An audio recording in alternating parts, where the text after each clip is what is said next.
What's going on, guys? MariK here, back with another Dragon Ball Super video. As most of you know, the Dragon Ball Super card game Nationals are happening this weekend. Today is, I believe, the top 32 for Nationals. But before they started, they gave us a huge announcement regarding the future of the game, upcoming cards, upcoming sets, themes, and the exact dates when all of this is taking place. I know some of the images are not the best of quality, but it's the best that I could get since I was not there to see it. Let's jump right into it. Up first, we've got some new cards from the Clash of Fates Theme Booster 3, which is all about the Frieza saga, and that comes out in January of next year. And it looks like Saiyans are going to get some blue support this time around. This is an extra card called Torez Red Armband. The Activate main says, if your leader card is a Bardock's Crew card, choose one blue Tora card in your drop area and send it to your warp. Draw 4 cards, choose up to one Final Strike Bardock in your battle area, switch it to active mode, it gets plus 10,000 power and double strike for the duration of the turn, and at the end of the turn, choose up to one of your energy and switch it to active mode. This is a pretty dope card, but with the information that we have right now, it being a 4 cost is a little high, especially considering that the Bardock that you have to have on the field for this ability to even be worth playing is already a 5 cost. So I'm not quite sure how you're going to get it out. Of course, we are going to see more cards, as we get closer to January. So it's a really cool ability nonetheless. And drawing 4 cards can make a really big difference, especially if you're making that final push for game, and giving him the extra 10,000 and double strike puts him at 35,000, which is a huge amount, especially if you're drawing 4 more cards you could potentially combo with. Now, what I like is that Saiyan support is going to be blue. Blue seems to be the color that I play the most. What I don't like is that the leader has to be a Bardock's Crew, which means it's going to be a new leader, probably a new Bardock leader, which I'm happy about, but it means you're stuck with that leader and you don't have the option of getting to use any of the 3 Bardock leaders that we currently have. So that's going to be kind of disappointing for me anyway. I also don't like that Tora's armor is unscathed in this image, although this is not the first time that the Dragon Ball Super card game has done this. Here we have the Final Strike Bardock. He's a 5 cost, 2 blue specified with barrier, and the permanent says there can only be up to 1 Final Strike Bardock in play in your battle area. When this card is switched from rest mode to active mode, if your leader card is a Bardock's Crew card, your opponent chooses 1 card in their hand and places it at the bottom of their deck. So the ability is just kind of really Like, really I don't understand why.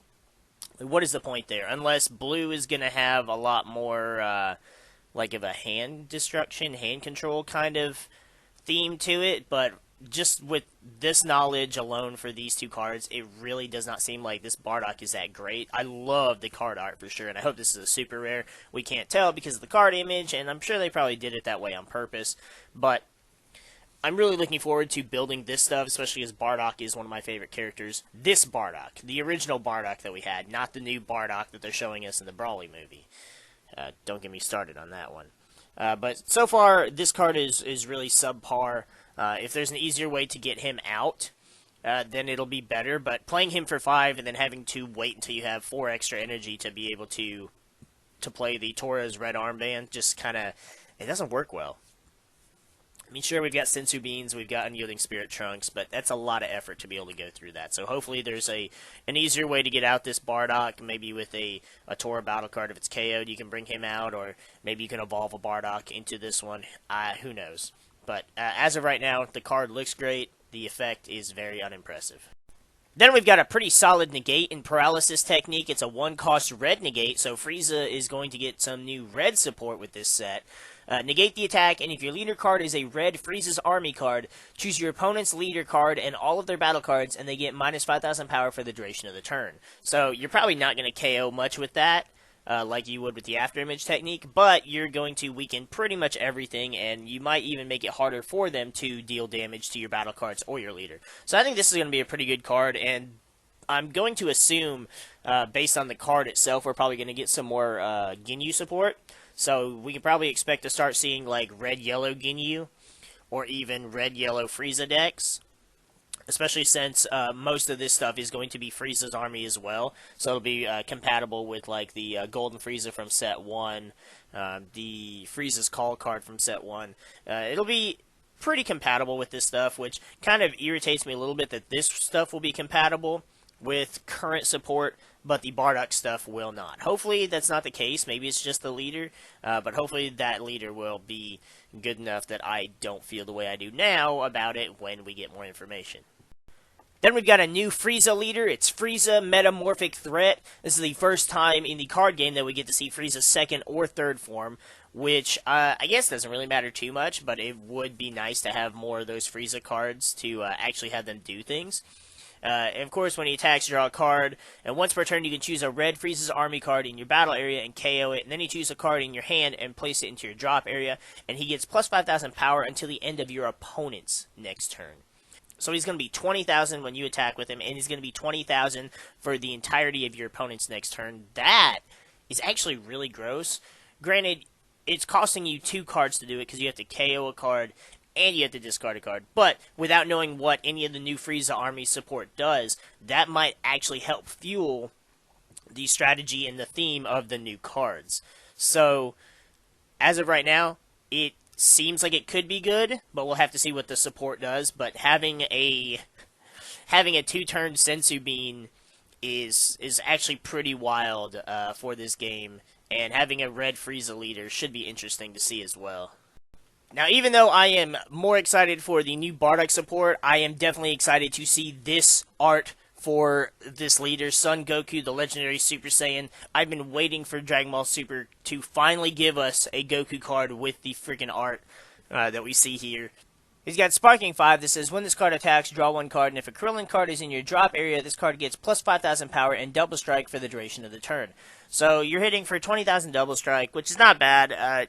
Kind of decent for a finisher. Having a yellow Goku, though, so Saiyan support is just covering all of their bases at this point, and a lot of Saiyan support has been yellow lately. Not that I'm complaining, it just, a lot of the good yellow Saiyan support is ape support, so hopefully we'll get some more yellow Saiyan support that doesn't revolve around apes, although I would like to see more ape support for the game, to make it, so that it's playable again. But getting to see the Frieza Saga, Super Saiyan Goku stuff really makes me happy, because I wanted to build a deck around Frieza Saga Goku, but we just didn't have the cards to really do it. So having a leader and having a set based entirely around this should be really cool to have. And hopefully we'll get a good Krillin card. We've got some good Krillin cards anyways, but hopefully they'll give us better ones that we can use for this particular leader, so it doesn't feel like we're just fitting Krillins into the deck just for the sake of hitting that Sparking 5. Here we've got a new Super Saiyan Goku battle card as well. He's at 5 cost with a specified cost of 3. He has double strike, and when a Krillin card with the energy cost of 4 or more in your battle area is KO'd by your opponent, if your leader card is green or black, play this card from your hand, and you can't play Final Showdown Son Goku for the duration of the turn.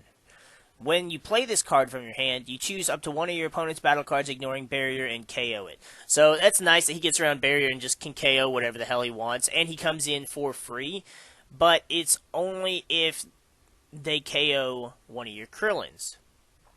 So they're either going to have to attack it, or they're going to have to destroy it with battle cards. So, unless we were getting like a 4-drop Krillin blocker or something of the sort, it's going to be really hard to play this card for free, because we have other Krillin cards that would work, but none of them are 4 cost. So we're going to have to wait and see what new support we get for Krillin in this set. Like I said, hopefully we get like a Krillin blocker or something that is going to be easy to force your opponent to KO it. Maybe we'll get like a new Krillin that's kind of like the Deadly Defender cards in set 5. Then we've also got a new Frieza battle card. He's a 5 cost. He has critical and double strike, so he's already better than the Goku in that aspect. The auto on this one's a little hard to read. It looks like it says, when your opponent declares to play a battle card or activate a skill that puts a battle card into play, if your leader card is Red Frieza's Army, you may choose 1 card from your life and place it in the drop area. If you do, the battle card is something, or the skill is negated for the duration of the turn. This can only be activated during the counter timing. So it's kind of like a Cold Bloodlust that doesn't require energy and instead takes a card from your life. So I hope we got that skill right for the most part. The like neon lighting that they had on the card in the video makes it really hard to read. But honestly, this Frieza seems pretty gross. Again, he's a 5 cost though, so you're gonna have to figure out a way to really get him out in time for that ability to matter. Especially because if you're already low on life, you can't really afford to be burning life. But it does seem like it's giving you an extra Cold Bloodlust or two to be able to activate for no energy. Then we have 4 special cards that are going to be from the new movie that are going to come in the Theme Booster 3 Clash of Fates. The card on the left seems to be one of Frieza's army, Strategic Mind Kikono. He's a 15,000, so probably a 2 or 3 cost. And his ability is kind of covered up, but it looks like it says when you play this card, choose up to probably one of your opponent's battle cards. It gets minus 5,000 power for the duration of something, and then it looks like you can probably only play one of him per turn, but it's hard to tell. Then we have the 2-drop blue Son Goku striving to be the best. So he's probably a 10,000, maybe a 15,000. He's got barrier, and his permanent says your opponent's battle cards with energy costs of 2 or less can't attack. So now we've got the Crisis Crusher that prevents 1-drops, and we've got this Goku here that prevents 2-drops. So these cards are literally shutting down like the first 2 turns, or even 3 turns of your opponent's plays. Will they become staples? Maybe. They definitely do shit all over Storm, but will they be main decked is the bigger question, or will they be side deck techs? I guess it's going to depend on if you have the space for it and whether or not you run it, but I mean, this is going to work against any deck, not just Storm. So any 1-drop, any 2-drops can't attack. So any of those low cost, crit cards, nothing. Like none of that can attack, which also means that they can't attack, like the Kaba, the Trunks, the Gohan, the Pan from World Tournament. None of those cards can attack, so they can't take the card from your life. So it's also going to prevent Self-Awakening a little bit. So that's a really cool card, really cool ability. I would say maybe a 4 of in every blue main deck, just depending on if you have the room for it. And then we also have Chilai, the Beautiful. I don't know if I said that right or not. She's a 2-cost green, 15,000. So since she's 15, the Goku probably is 2. And that also means that these are all probably 2-cost 15,000. So the strategic Frieza guy, he's probably also a 2-cost as well. Hers says once per turn when you do something, choose something. It's too hard to see. It's a little too blurry, unfortunately. Then we've got the yellow 2-drop Vegeta. The art on that Vegeta just looks amazing. Vegeta striving to be the best. When you play this card, choose up to 4 of your opponent's battle cards with barrier in rest mode, ignoring barrier, and KO it. That can't be a 4. That has to be a 1, right? There's no way that's a 4. Otherwise, if it is, I'm losing my mind. It's probably a 1. If you KO'd it, choose up to 1 of your energy and switch it to active mode. That's what it looks like. So you can KO a card, switch it to active mode, and then he's a 1-cost 15k that came out and killed something.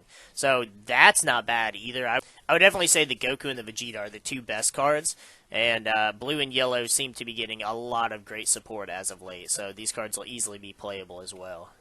Then we have news of a DBS Brawley Pack Volume 1 that is supposed to come with any purchase of Theme Booster 3 Clash of Fates. What'll be in it, we're not really sure. Maybe it's just 1 card, maybe there's like a few cards that come in it, or maybe it's a set amount of cards and it's the same card, same set of cards every time.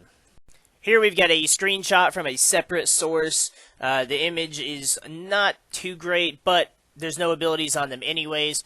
We do get a new Vegeta and Goku. It does look like they are leaders, though. Are they possibly Wish leaders? It looks like they have the orange Dragon Ball in the top left corner, so maybe those are leaders, or they're battle cards either way.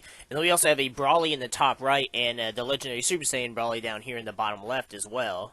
Then we have a DBS Brawley Pack Volume 2, that I believe is what comes with the set 6 packs. So when we get Series 6, we'll also get Brawley Pack Volume 2. Again, no idea whether it'll be one card, a few cards, if it's set, if it's random. But it looks like we're going to be getting 3 different versions, or 3 different volumes of this Brawley Pack. Sometime after that, there's supposed to be some Dragon Ball Super celebration events that are supposed to take place in 4 different cities across the United States. Not really sure how helpful that is, because I'm pretty sure the cities are going to be in very specific areas, kind of like how the bigger events first started out anyways. They were really only centralized around like the New York area, and then there was like some around like Vegas, Texas kind of area. So it, depending on where any of these 4 are, is really going to depend on whether or not we can go. But there's also going to be a Brawley Pack Volume 3 that'll be available as well. I'm not sure if those are going to be exclusive to like those events. They didn't say how you obtain these packs, but I'm sure we'll get more information on that in the future.